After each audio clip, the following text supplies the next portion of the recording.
This episode is brought to you by Pine Melon, the farmer's market delivered. They deliver Colorado's freshest local produce straight to your doorstep. Pine Melon is a next-generation grocery delivery app that partners with over 200 local farmers, ranchers, and producers right here in Colorado. So I need, dragon fruit, some of those cotton candy grapes. Oh, I love those grapes.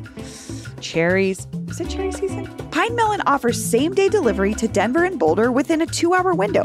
No subscription necessary. So support local today and use promo code CityCastDenver for $75 off your first delivery at pinemelon.com.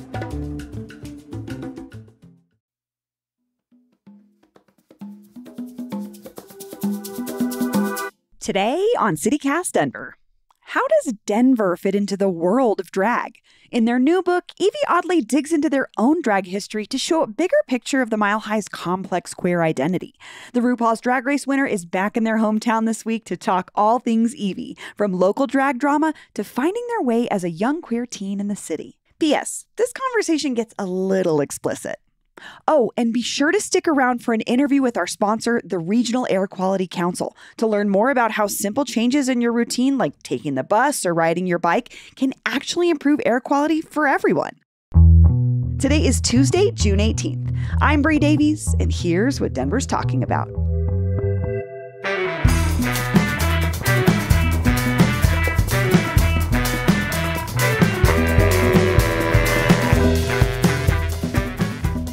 Evie Oddly, welcome to CityCast Denver.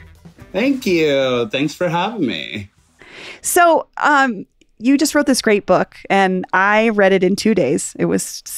Couldn't put it down. She's a quick snack. No, it was. It was a nice, comfortable read. I just felt like it was flowing, but there was so much juicy stuff in there. I couldn't put it down. And that's kind of what I want to start with is, in your book, you mentioned this sort of talk around the city that RuPaul doesn't like Denver. Do you think that's true? No, not at all. There was this rumor going around when I got on Drag Race specifically. I heard it a lot for a few years before that because we had girls who had famously tried out and stuff. And hadn't gotten on, and one of our scene queens was like, "Yeah, I know one of the old producers, and they said that RuPaul will never let a bitch from Denver get on. I hate Denver. That's why I won't go there." Do you feel like maybe that was a little bit of just gossip or personal feelings that folks had about not making it that far? The thing is, the people who were really voicing around the information weren't even the people who auditioned for the shows. They were hardy community members who were at all of the drag shows and saw all the queens, kikied with the big names and stuff. And they were the ones being yeah, I heard Ru hates Denver, but then again, I guess there's nothing here worth putting on the show. But that obviously didn't deter you from auditioning in any way. No, actually, it fueled me. I really had absolutely no idea what I was getting into, what I was even trying to get into. All I knew was that I'd always hungered to be taken seriously as an artist, to be taken seriously as a person. And I had worked so hard in the Denver scene that I saw myself kind of getting to this plateau where I had done some of the coolest things I had ever imagined, but there wasn't anything new popping up. And as somebody who is addicted to new experiences, yeah, I had to push for this show. So hearing that she hates Denver was oh yeah, well, I'm going to show her something so fantastic, she's going to forget it's Denver. And then you absolutely succeeded at that. I did, and apparently set a new standard. Denver's now 3 for 3 on being weird queens and making it to the finale. So I'm a good old fashioned local native. I was conceived, born, and raised in Denver. So I personally always felt like there was this bubble of, and I know it's not a small town, but it felt like a bubble of small town, where if you have ridiculous aspirations, it's not really the place to be moving. It's a place to like take it easy and enjoy life. The people are chill. The nature is cool. You get like 4 seasons that you get to complain about happening in a day. It's like a nice, complacent sort of vibe to the city. And growing up there, I felt like there was no way for me to break past that unless I like left and moved to New York or something.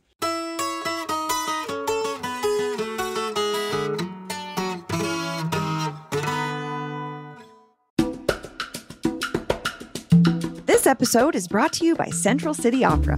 Central City Opera's Summer Festival is almost here. Don't miss your opportunity to experience exceptional musical theater and opera in the Central City Opera House.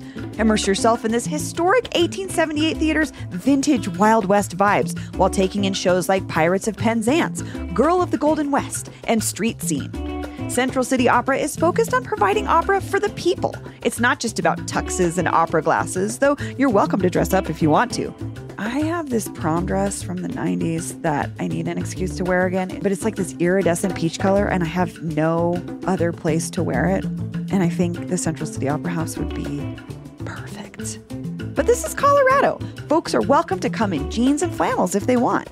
You can find tickets and a performance schedule at centralcityopera.org/citycast. Book tickets by June 30th and use the code CITYCAST at checkout for 20% off all performances after July 18th. Again, book using code CITYCAST at centralcityopera.org/citycast. This episode is brought to you by Young People for All People, a leading voice for young people in Colorado focused on building the next generation's power. Primary election day is June 25th. But hold up, what is a primary election and how can you vote? Head to neweraColoradoAction.org for a one-stop shop of all the information you need to vote in your party's primary election by 7 p.m. on June 25th. In Colorado, it's never too late to register to vote. You can register to vote or update your registration at a voter service center in your county. Just be in line by 7 p.m. on Election Day. And yes, students can vote, as long as they've lived in Colorado for at least 22 days before Election Day. So as long as you've lived in Colorado since June 3rd, you're good to vote. Find out if you have the chance to vote for a Youth Agenda champion in the Denver area on June 25th by visiting neweraColoradoAction.org. This ad is brought to you by Young People for All People, a leading voice for young people in Colorado focused on building the next generation's power.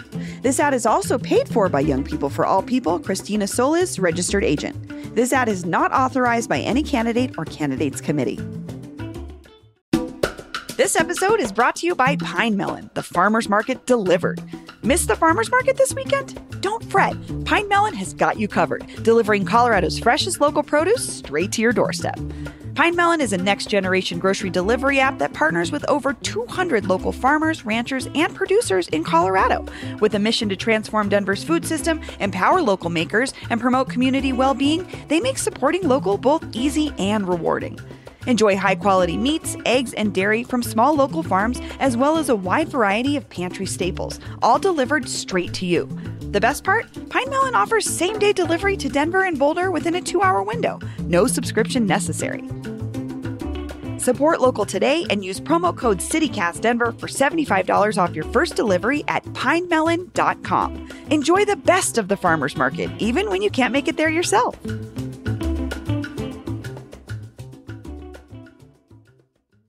Something that you talk about in your book is coming up in Denver's drag scene and even just in the gay and queer community here is you talk about how race played a role in the queer community, both when you were in and out of drag. And I wonder, what about being Black and queer informed your experience? I mean, honestly, a whole lot. Whether or not I ever wanted it to, race is a very, very important part of my identity. You know, I'm a mixed race, so I always had kids like asking me which parent's white, which is Black, what are you?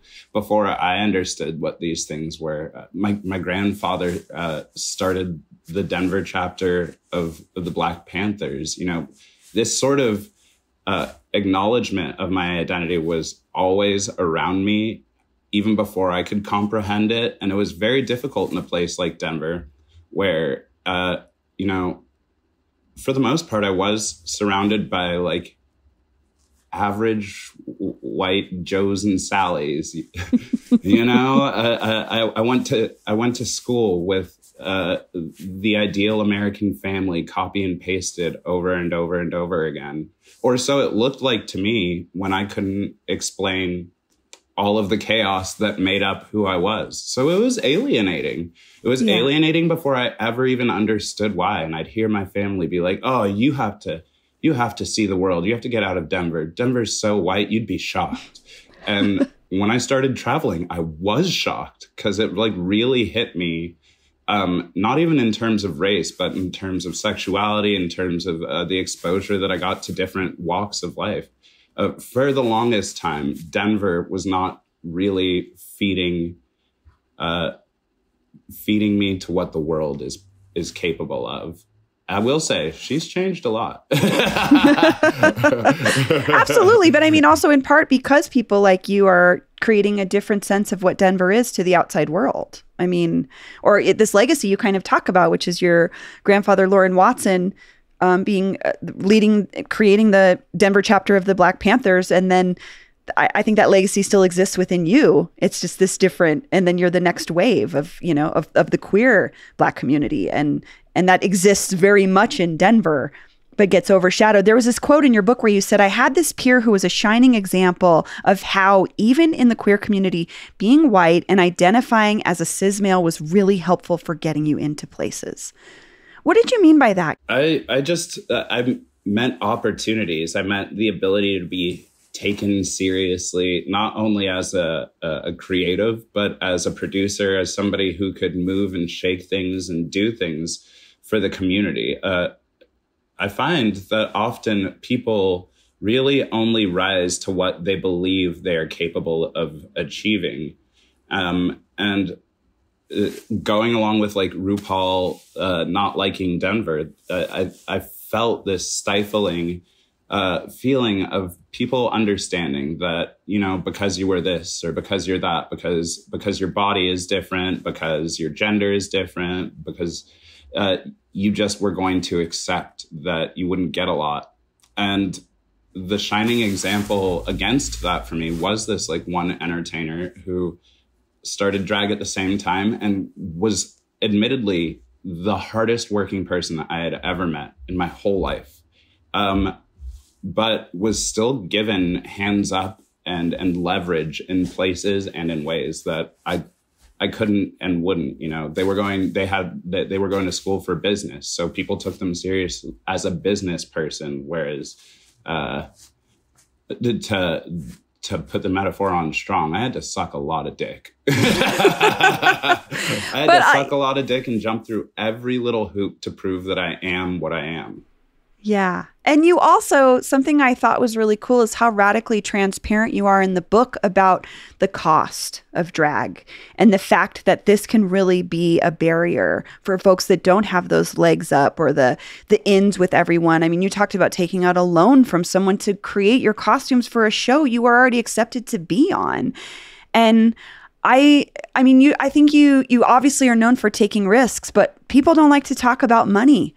Why did you want to talk about that aspect in your book? Because money really, whether or not people want to talk about it, especially, you know, once you have the perception of being a trillionaire or whatever people think I am.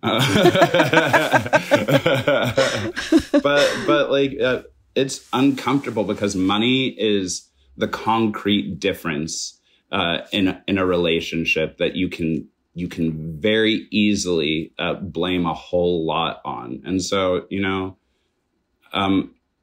especially as Drag Race and drag in general becomes more mainstream and more attached to everything else in capitalism, there is going to be a perception that having more money and spending more money and being more money is better drag, is more important, is bigger art, is the things you should pay attention to. you know, just like RuPaul saying I don't like Denver, that's just more fuel to my fire, because I never had like the nice things. I know it was so spoiled of me because kids like definitely had less.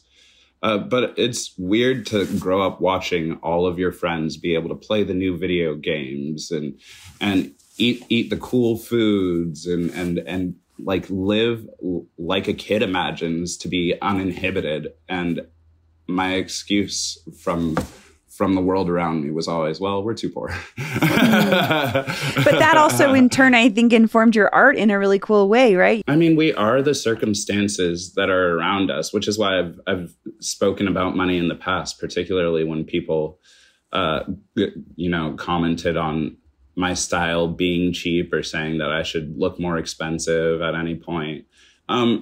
We are our circumstances. We are, and therefore our art is, like, at least my art is going to reflect what is available to me and what is attainable. And that really shouldn't limit a lot of where your dreams can go, especially if you're very creative. I just think, you know, like I was saying earlier, as drag gets bigger, it's a lot easier to pay somebody to make you look nice in the same way that all the other girls look nice. Something else you're very open and honest about is you have a disability. You have Ehlers-Danlos syndrome, which impacts your connective tissue in your body. And I wonder, do you think Drag Race and drag in general takes disability into account when it comes to expectations? About as much as the rest of the entertainment industry. Like, you know, Fair. I'm not going to pretend like they're evil and like they never tried to accommodate me. Was it a battle? Yes. Is it a battle in almost everything I do? Yes. Everywhere I've performed, are there still a million stairs to my dressing room and to the stage? Yes. So, you know, I think a part of the reason why they want people's crazy sob stories about your life and about the things you're going through is so that they know how to be better people, how to deal with better people, deal with people better, and be better people along the way. Like, this is one of like the most painful topics for me to talk about, but like how you had to be a cis man to get on the show for a long time. And sometimes they pretended like you didn't. Sometimes they were like, oh no, it's just like whoever the best is. But there are stories from so many girls who had gone on that show and later transitioned about how they stopped taking hormones, about how they lied about being on hormones. And what really changed that, in my opinion, was when girls kept getting on and being like, you know what, I'm already here. Hey, y'all, I'm trans. And they had to deal with it. Yeah. They had to deal with this oversight. And now are like, at least pretending, you know, to try and work better at representing the kinds of people who are out here doing drag in the first place. I saw, I mean, not that you should ever read the comments, but I saw some really wonderful comments under a YouTube video of a collection of, you know, your moments on Drag Race. And so many people were like, it felt so good to see somebody like me. It felt so good to see someone else with a disability on the show that I love so much, because it's just like, I don't know, representation matters is such a corny ass thing, but it's also the reality that sometimes we don't do something until we see somebody else who is like us doing it first.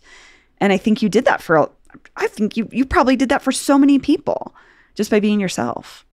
That's where you really get to see the impact of a show like this, and having any sort of story and being honest with it. Because, you know, I don't want to give away too much from my book, but but like there's this place in myself where I've never fully accepted that I'm disabled because I don't want to, and there is always this shred of doubt. Like, what if I'm making it up? Are you making this pain up in your head?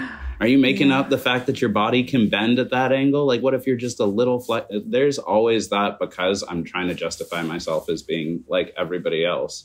And even if you remove all of that like doubt that's underneath it, the way that I've dealt with having a disability, dealt with Ehlers-Danlos, and dealt with so many other things is by moving on. You know, it's, for me, it's not a major defining part of who I am, because it's an example of one thing that I personally feel defines me way more, which is my queerness. And you know, if there's any part of my identity that has always taken the forefront, it's my queerness. Not because it's attached to sexuality or gender. It's just the describing word and feeling for so many things, including my experience as a disabled person. And it honestly helps me put myself in the shoes of so many other people, because I see their queerness, whether or not they recognize it. I'm like, oh, you walk like that? You're a queer. You're one of those weirdos, aren't you? I worked in retail for 17 years. I saw many people not acknowledging their own queerness. Well, I mean, but that's the thing, is at its root, yes, I understand what queerness really does mean in terms of the LGBTQ community, but it means weird. It is weird. It is other. And I think the more you accept the other in yourself, the more you can accept the other in other people as just that. Well, Evie Oddly, this has been so lovely. You are so lovely. Thank you so much for joining me, and thank you for writing this book. Of course. Thanks for talking with me today. Thanks for letting me yap all about Evie. Don't go anywhere just yet. We've got a great conversation with the Regional Air Quality Council coming up next. Learn all about the simple ways you can make a big impact on the air we breathe to help out your community and the planet. Hey, I'm Will Fulton, Content Director at CityCast, here with Kelsey Simpkins, the Communications and Programs Coordinator at the Regional Air Quality Council, where she runs their outreach and education program, which is perfect for me, as I need a lot of education on this topic. Kelsey, how are you today? I'm good. Thanks so much for having me. Oh, thank you so much for being here. All right, just to start us off, in 10 seconds or less, and I will be timing you, what's your favorite part about your job? So my favorite part about my job, where I run this program called Simple Steps, Better Air, is super nerdy. Basically, I get the chance to help educate Front Range residents, including Denverites, about the importance of air quality. That was slightly longer than 10 seconds, but we'll let it slide. Oh, so I've been seeing a lot of materials from the RAQC about ground level ozone pollution. And this is potentially a dumb question. I'm going to admit it. I had always believed the ozone was, up in the ozone layer, way above us. Are you saying it's down here in the air we breathe? Can you clarify this for me? So ozone as a molecule is just 3 oxygen atoms stuck together, and it lives in different places in the atmosphere. So high up in the atmosphere, it forms the ozone layer, and that's super important for us. It's basically our natural sunscreen for the planet, but we're not meant to breathe ozone. So what happens is when it gets created down here at what we call ground level, on our level of the atmosphere, it's a pollutant, and it's really bad for us. So that's why we don't want it here, and it's actually the Front Range's most pressing air quality problem. I love that. I actually think I learned that from the ozone from Bill Nye back in the day. You're giving me shades of that. That's great. Well, so who is affected by bad air quality here in the Front Range? What types of people? Technically, everyone is affected, but some people more than most. And the issue is with ozone, it's tricky. It's kind of sneaky. We can't see it or smell it. But again, it is bad for us. And it does things like irritate our throats and lungs. It can increase our susceptibility to respiratory infections or exacerbate things like asthma. So the people most impacted are going to be, children, the elderly, people with respiratory conditions. I have asthma. This hits home. There you go. I really do. I really do. Well, then this is of great interest to me. How can an individual make a difference when it comes to Front Range air quality? What can a single person do to help? Individuals can really make a big difference for our summertime Front Range air quality. We can drive less and electrify things, essentially, is the short version, to improve air quality here in the summer. A couple specific ways you can do that is, like carpool. You can also leave the car at home and try to take transit or walk, bike, or use a scooter for shorter distances. One really big one a lot of people don't know about that's a really simple step you can take to reduce emissions is don't idle your car. And then electrifying equipment can include your vehicle. It can include your lawn and garden equipment. So we really encourage people to look that direction. And then we also support working from home or working remotely at least a couple days each week as reducing that commute. You know, if everyone was doing that, that significantly adds up to really like a lot of reduction of car emissions. Well, you know, I have to level with you. You mentioned upgrading or electrifying things like your mower or your car. That does sound a little pricey. I've got student loans. I've got rent. Do you have any tips on rebates or discounts to help someone like me foot that bill? Yeah, absolutely. And I totally understand. I'm in a similar boat. So what I would highly recommend is take a look at your city discounts and the state discounts. There's all sorts of rebates, vouchers, all kinds of things like that these days to go electric with your mower, with an e-bike, or even like upgrading your car to an EV.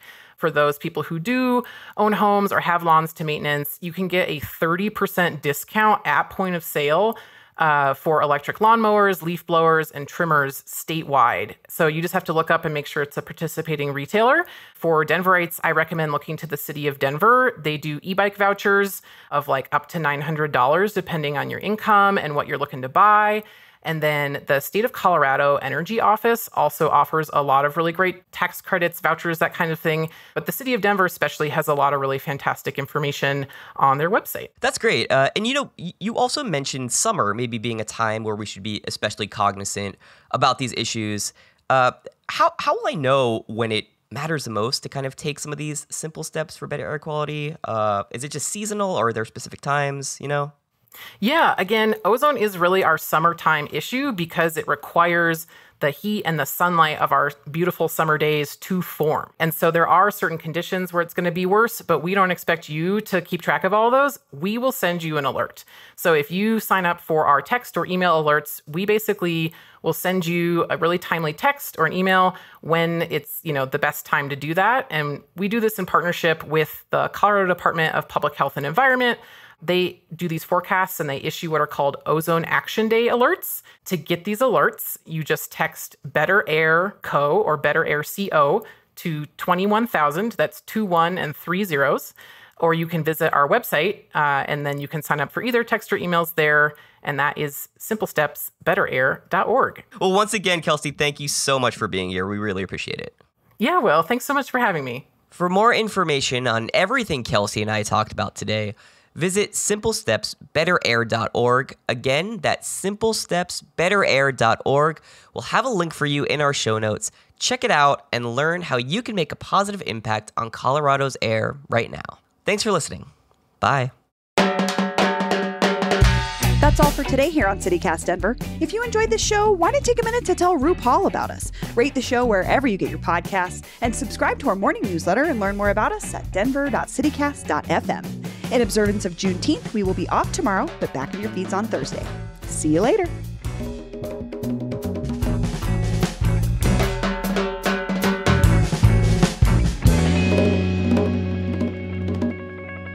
And I'm in Denver for my family, my friends, my old fuck buddies, that hiking or whatever Denver ass answer people put on their grinders.